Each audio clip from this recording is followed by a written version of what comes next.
Stephanie Ngujiri recently received a car from her boyfriend Kenyan Prince, the car being a BMW worth 11.5 million shillings allegedly. Now we've gotten to see all the clips online. We've seen Stephanie's reaction. We've seen she was in tears. She was over the moon. It was a total surprise from Kenyan Prince, with friends in the area, balloons everywhere, and of course cameras on. Now Stephanie Ngujiri was very excited to be a new car owner, but tell me why Kenyans don't believe it. Of course there are those girls who are getting a lot of pressure from this, but why is netizens and Kenyans who've seen Vipindire all over social media for some time are calling it out, saying that there's absolutely no way Kenyan Prince went ahead and got a car for Steph Ngujiri. Now in this video we'll be diving into reasons, and we'll be naming 5 reasons as to why netizens and Kenyans in general have refused to believe that Kenyan Prince actually got this car for Steph Ngujiri. Let's dive in. How do you rev?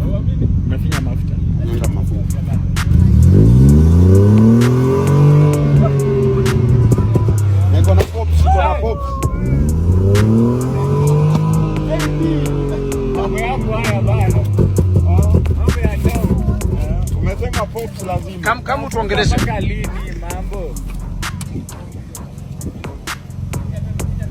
Hebu finya tena. Endesha kidogo, acha endesha kidogo. Mshikie maua. Acha endesha basi. Leta mshikie. Kenyan Prince and Steph Ngujiri recently rekindled their love after a breakup that lasted for quite a short while. And since they got back together, they've been all over social media proving that their love is as strong as ever. And the peak of all that was the car surprise. But again, Kenyans do not believe that Kenyan Prince actually got Steph a car. Now, reason number 1 is Kenyan Prince's own words. Kenyan Prince has often made lots of controversial and contradicting statements online. Now, let's take a flashback back to around April this same year when he had an interview with Oga Obinna. And in that interview, he talked about some certain things that he wouldn't do for his girlfriend. And one of those things was buy a car. He mentioned that there was absolutely no way he would get a car for his girlfriend. Reason being, he wouldn't want it to get to a point where he'd be having to repossess the car like we saw with Flacco and Keranta. So apart from fees, what else can you not do for your girlfriend? What else can I not do for my girlfriend? Apart from I fees. cannot buy a car. Let me say that here clear. Girlfriend, not wife. Boundaries.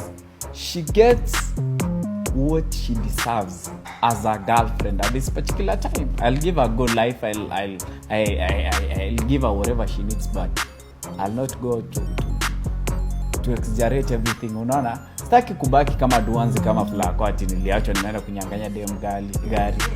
Sorry. So unaelewa? Lens, kwa mjanja as a man, always be smart.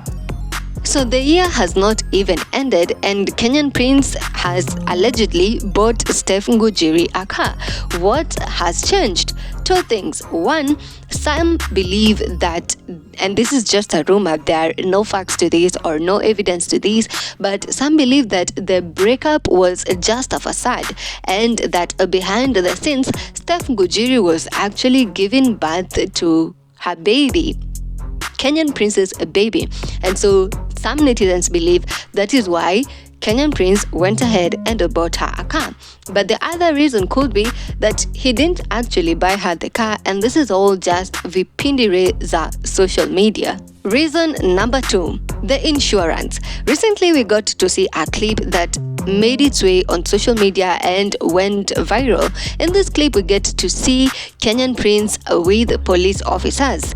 Reportedly, he was arrested for lack of insurance. Now, the question netizens are asking is, if he cannot afford a car insurance, then what makes us think that he could afford a car, a BMW worth 11.5 million?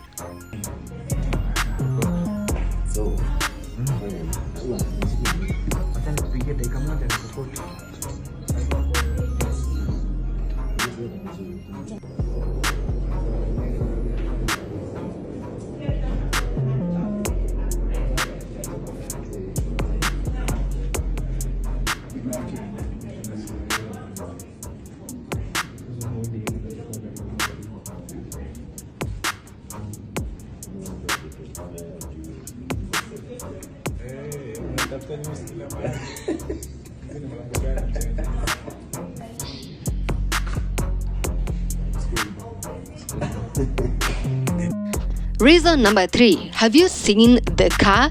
Looking at the car, the way it was wrapped and everything, it screams masculine. And I'm not saying that every lady should have their car in red or pink or whatnot, but it was just wrapped in a specific way that honestly really screams masculine. And you look at it and it really screams the taste of Kenyan Prince and nothing about Steph Ngujiri, which really says a lot. This has sparked another narrative that Kenyan Prince just bought the car for himself. That is, if he did buy a new car, and it's not really for Steph Ngujiri, and that the whole thing about it being a surprise for Steph Ngujiri is just again vipindire the social media. Reason number 4. Kenyan Prince is always a clout chaser. So what would make this situation different? Let's talk about it. The car allegedly is worth 11.5 million, but car owners and those who know lots about cars and their prices argue that this car actually goes for a much less price. Now, they exaggerated that the car is 11.5 million, basically lying about it. So why wouldn't we believe that they are also lying about it being for Steph Ngujiri? And last but not least, reason number 5, the logbook. Where is the logbook? Now, it's the rule ever since we saw Keranta's case with Flacco that if you're going to show your car online, show us the logbook and show us your name on it. Vera Sidika understood this clearly, and we saw her do the same with the Range Rover. Doesn't matter whether you bought it for yourself or it was bought for you by your man. Still, there has to be a logbook, and if there's no logbook, girl, the car is not yours. Now, this is the other thing, or the other reason, that netizens are giving as to why this car is really not for Steph Ngujiri, or it's not Steph Ngujiri's car. P.S. With all the disrespect we've seen online from Kenyan Prince towards his girlfriend Steph Ngujiri, it's really a surprise that he'd actually sit and think to himself, oh, let me get my girlfriend a car. But hey, let me know what you think. Do you believe these reasons? Do you also doubt that Kenyan Prince went on to purchase his girlfriend a car? Or do you believe that, again, he's in vipindire the social media? Talk to us in the comment section. Let us know which side you're on. Let us know what your thoughts are on this. And of course, stay tuned right here on BNN for more updates.